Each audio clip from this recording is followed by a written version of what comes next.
په خاصه توګه باندې د امریکا صدر ډونالډ ټرمپ څنګه چې زه بار بار دا خبر ذکر کوم چې په دې جنگ کې په دې وخت کې هغه یو قسم نفسیاتي مریض جوړ شوی دی، ځکه چې هغه کوم قسم بیانات شایع کوي په میډیا باندې، نو د لیونو غوندې خبرې هغه کوي، د لیونو د پاګلانو غوندې بیانونه هغه په دې وخت کې په میډیا ورکوي. نو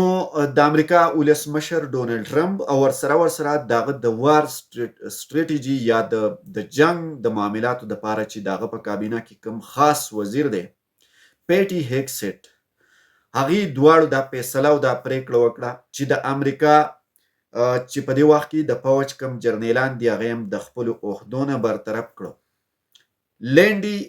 جنرال لینډي جارج د امریکا د ځمکني پوځ یو آرمي چیف و چې دای د خپلې عهدې نه دا ویل کیږي چې پیټي هیګسیټ سیکریټري اف ډیفنس چې کوم سیکریټري دی پیټي هیګسیټ د امریکا د کابینې د دې وخت کې د ډونالډ ټرمپ د حکومت یو خاص غړی دی. دا ویل کیږي چې هغه دغه پوځي جرنیل ته دمکي ورکړې وه چې فورا ته د خپلې عهدې نه لرې شه او ته نور استعفا او ریټایرمنټ ورکړه. د ریټایرمنټ ټایم چې و نو هغه 2020 و. دا ویل کیږي چې تر 2020 پورې به دی په دغه خپله عهده باندې تعینات و، خو امریکا ولسمشر ډونالډ ټرمپ او ورسره پیټي هیګسیټ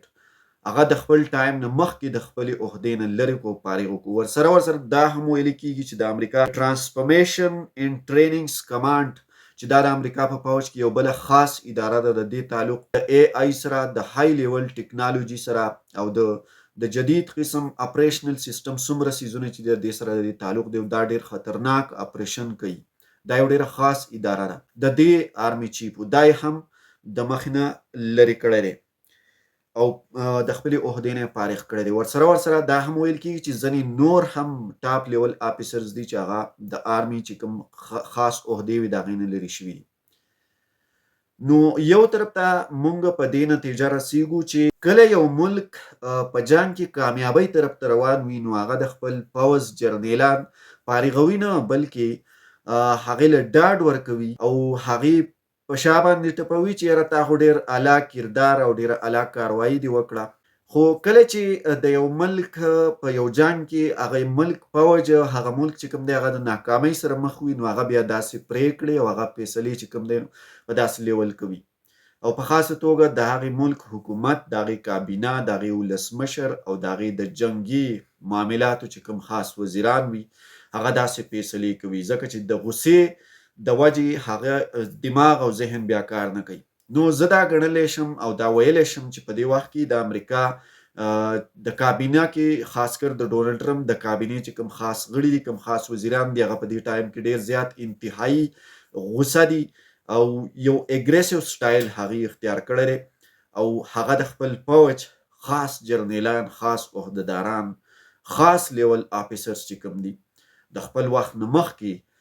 د خپلو پوسټونو نه لرې کوي. دا د دې خبرې ښکاره دلیل دی چې ایران په امریکا مضبوط ګزارونه کوي. ایران د وخت تیریدو سره په دې جنګ کې امریکا د نوي شکست سره مخ کوي. امریکا په دې جنګ کې ډیر زیات لوی زیان وخوړو، ډیر زیات لوی نقصان امریکا ته میلاو شو.